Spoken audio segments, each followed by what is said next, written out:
तो हेलो प्यारे प्यारे बच्चों, आप सभी का स्वागत है आज के इस नए वीडियो में नए टॉपिक के साथ। बच्चों, आशा करता हूं कि आप सभी बहुत ही मस्त होंगे और अपने अपने पढ़ाई में अच्छे से व्यस्त होंगे। तो आज के इस प्यारे से लेक्चर में बच्चों, आज का जो लेक्चर है तरंग प्रकाशिकी के अंतर्गत तीसरा लेक्चर होने वाला है।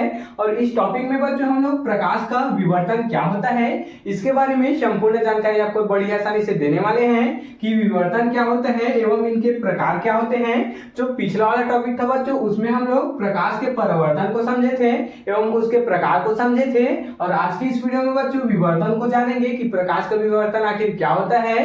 तो ये जो दोनों टॉपिक है बच्चों बहुत ही इंपॉर्टेंट आपके लिए होने वाला है। तो चलिए अब हम लोग बिना किसी समय गंवाए प्रकाश के विवर्तन आखिर क्या होता है इसको समझने का प्रयास करेंगे।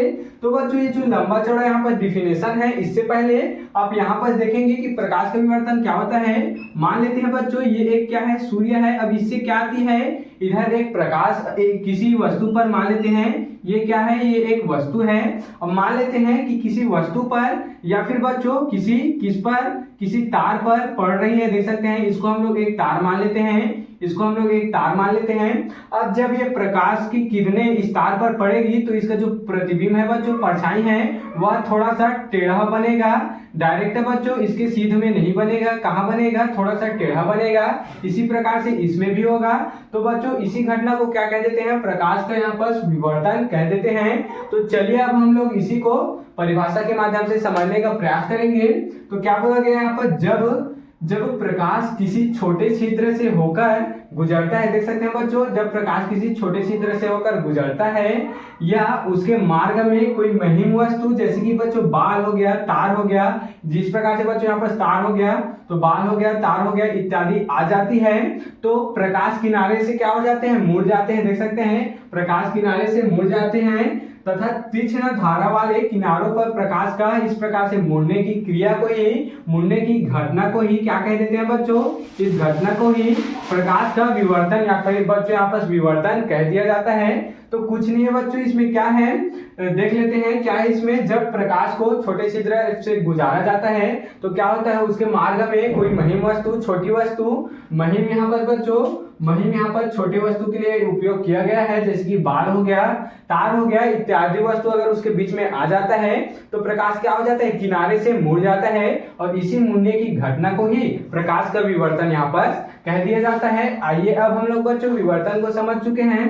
अब इसके आखिर प्रकार कितने होते हैं उसको देख लेते हैं। तो विवर्तन दो प्रकार के होते हैं। तो सबसे पहले कौन सा, फ्रेनेल विवर्तन। देख सकते हैं बच्चों आपके बोर्ड एग्जाम में 3 नंबर में जरूर से पूछ लिया जाता है विवर्तन क्या है एवं इनके प्रकार। तो सबसे पहले आप इसको लिखेंगे, उसके बाद आप फ्रेनेल विवर्तन को लिखेंगे। तो फ्रेनेल विवर्तन क्या है बच्चों, ऐसा विवर्तन जिसमें स्रोत एवं पर्दा सीमित दूरी पर हो। देख सकते हैं बच्चों क्या बोला गया, ऐसा विवर्तन जिसमें स्रोत अर्थात बच्चों जहां से प्रकाश किरणें आती है उसको क्या कहते हैं, स्रोत कहते हैं, एवं पर्दा अर्थात जिस वस्तु पर पड़ती है उसको पर्दा कहते हैं। तो ऐसा विवर्तन जिसमें स्रोत और पर्दा एक सीमित दूरी पर होते हैं उसको फ्रेनेल विवर्तन कहते हैं। फ्रेनेल विवर्तन इसके जस्ट अपोजिट बच्चों क्या है, फ्राउनहोफर है।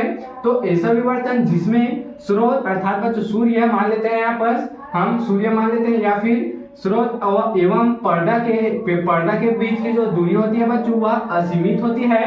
तो ये इसको क्या कहते हैं, फ्राउनहोफर विवर्तन कह देते हैं। क्या है बच्चों, सिंपल से कुछ भी नहीं है। फ्रेनेल विवर्तन में क्या होता है, इसके स्रोत और पर्दा के बीच की जो दूरी होती है वह सीमित होती है।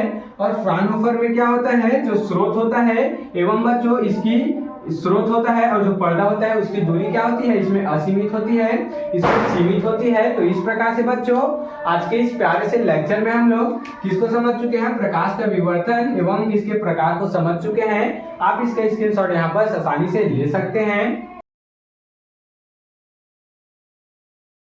तो बच्चों आशा करता हूं कि आपको यह टॉपिक जरूर से समझ में आया होगा और ऐसी नॉन इम्पोर्टेंट टॉपिक के लिए मेरे चैनल में बने रहिएगा। अगर आप इस चैनल में नए हो तो इसको जल्दी से सब्सक्राइब करके बेल वाले आइकन को दबाकर प्रेस कर लीजिएगा, ताकि बच्चों आपको मेरी ऐसी अच्छे इंफॉर्मेटिव वीडियो और इम्पोर्टेंट वीडियो की नोटिफिकेशन सबसे पहले आप तक पहुंचती रहे। तो चलिए बच्चों फिर मिलते हैं किसी नेक्स्ट वीडियो में नए टॉपिक के साथ। तब तक के लिए जय हिंद, जय भारत।